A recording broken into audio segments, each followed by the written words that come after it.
एहतेशामुल हक साहब, सवाल बंगाल को लेकर है, सवाल बंगाल से आ रही इन तस्वीरों को लेकर है। मैं तो सीधा सिर्फ यही पूछूंगी आपसे कि बाबरी के नाम पर एक कौन सा प्रयोग है जो बंगाल के मुर्शिदाबाद में किया जा रहा है?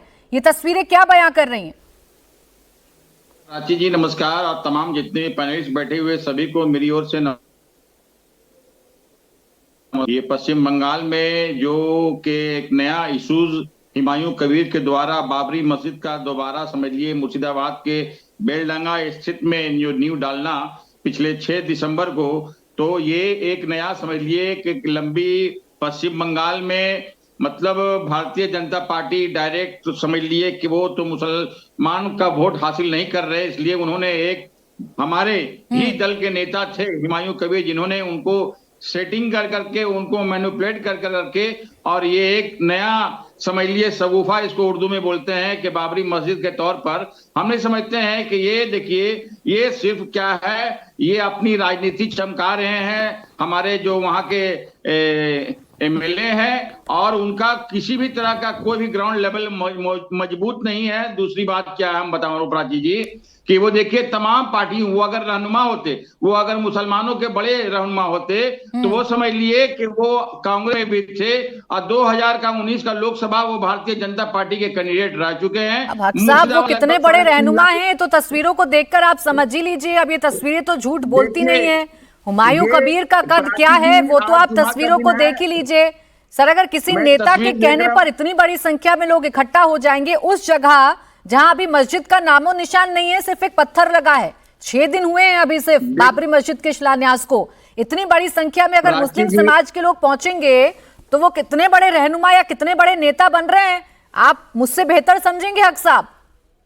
मैं प्राची जी बहुत ही सवाल कहा आपने। आज जानते हैं कि जैसा कि जुमा का दिन है और एक नई मस्जिद का तामीर का वो संगे बुनियाद दिए हैं, तो ये मुसलमानों के अंदर बाबरी जो कि हर एक मुसलमान के दिल में समझ लीजिए जज्बात की बात है, जिसको हम लोगों ने समझ लिए कि एक्सेप्ट किया कि वहां राम मंदिर तामीर हुआ। लेकिन देखिए कौम और मिल्लत और मुसलमान हर जाति के होते हैं, वो जाति के आधार पर ठीक है, जज्बात आपके हैं और अगर आपकी भाषा में कहूं तो भारतीय जनता पार्टी इनको अंजाम दे रही है, बड़ा खूब रिश्ता है आपका, और फिर आप कहते हैं कि भारतीय जनता पार्टी मुसलमान विरोधी है।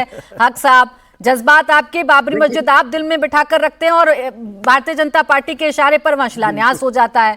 अजीब सा कॉम्बिनेशन बता रहे हैं आप सर। रुक जाइए, अच्छा अब रुक जाइए, फैज खान साहब आ गए, फिर इस पर के शर्मा जी जवाब देंगे। बस मुझे फैज खान साहब इन तस्वीरों पर आपका जवाब चाहिए, मुझे जरा समझाइए ये बंगाल में कौन सा वाला प्रयोग हो रहा है? ये जहां नींव नहीं है, जहां सिर्फ एक पत्थर है, वो लोग क्यों इकट्ठा है?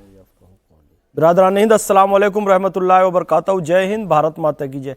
देखिए प्राची जी, ये एक जनरल गैदरिंग है, पहले तो ये समझ लें, इसको हुमायूं कबीर की गैदरिंग ना समझे, क्योंकि जुमे के दिन आप किसी भी मुस्लिम इलाके बड़ी मस्जिदों में चले जाइए, छोटी मस्जिदों में पूरा सड़क तक वो पैक होता है, भरा होता है। मुसलमानों को चाहिए पूरे 5 टाइम की नमाज पढ़े, लेकिन ज्यादातर मुस्लिम जुम्मे को आते हैं, इसलिए आपने देखा होगा कई बार जुमे को भी पत्थरबाजी की घटना कश्मीर में दिखाई देती है। उसका कारण यह है कि जुमे का दिन बड़ा पाक माना जाता है, लोग ज्यादा इकट्ठे होते हैं, उसका फायदा ये पॉलिटिशियंस और कुछ टेररिस्ट एक्टिविटी करने वाले भी कश्मीर में उठाते थे। तो हुमायूं कबीर को केवल इसका लाभ मिला, ये केवल जुमे की भीड़ है, ये कोई बाबरी मस्जिद के लिए आई हुई भीड़ नहीं। और फिर मैं कह रहा हूं मुसलमान इसके बहकावे में बिल्कुल भी ना आए। मस्जिद बननी चाहिए अल्लाह के नाम पर, रसूल अल्लाह के नाम पर, वली अल्लाह के नाम पर, हजरत निजामुद्दीन औलिया के नाम पर, हजरत ख्वाजा मोइनुद्दीन चिश्ती अजमेरी के नाम पर, मक्की मस्जिद, मदनी मस्जिद या फिर जामा मस्जिद। ये बाबरी मस्जिद बनाना ये इस बात का संकेत है कि आज भी हिंदुओं के प्रति जो घृणा है वो हुमायूं कबीर जैसे लोगों पर वो केवल प्रकट हो रही है, क्योंकि बाबर एक आक्रांता था, एक आतंकवादी था, जिसने यहां पर राम मंदिर को तोड़ा और बहुत सारे और प्रतिष्ठानों को उसके वंशजों ने और उसके पूर्वजों ने तोड़ा।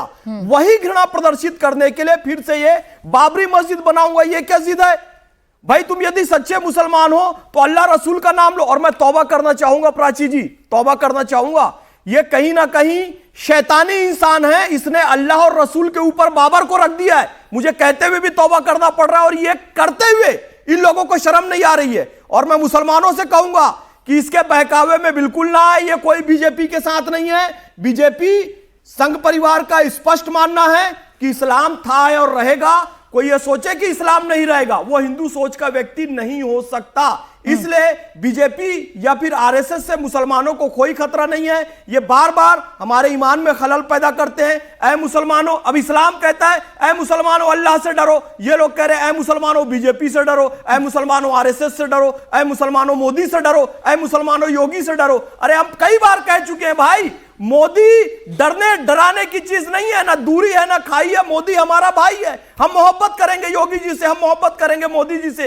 ये अपना एजेंडा चलाने के लिए बीजेपी को बदनाम कर रहे हैं। अब ये बार बार कहते हैं बीजेपी की बी टीम है, मैं मान लेता हूं असदुद्दीन ओवैसी बीजेपी की बी टीम है, हुमायूं कबीर बीजेपी की बी टीम है, और बीजेपी की बी टीम कौन है सुनिए, महमूद मदनी, अरशद मदनी भी बीजेपी की टीम है, बी टीम है, और राहुल गांधी और प्रियंका गांधी भी बीजेपी की बी टीम है। क्योंकि ये जिस तरीके से हरकतें करते हैं लाभ बीजेपी को पहुंचता है। एक 15 सेकंड की बात और कहूंगा, रोहिंग्या इस देश में रहे इसलिए लोग संसद छोड़कर चले जाते हैं, और एक न्यायाधीश कहता है कि मंदिर में दीपक जल जाए तो उसके पीछे इंपीचमेंट लाते हैं। ऐसी हरकतों के कारण राज्यों से चले गए, केंद्र से भी चले गए।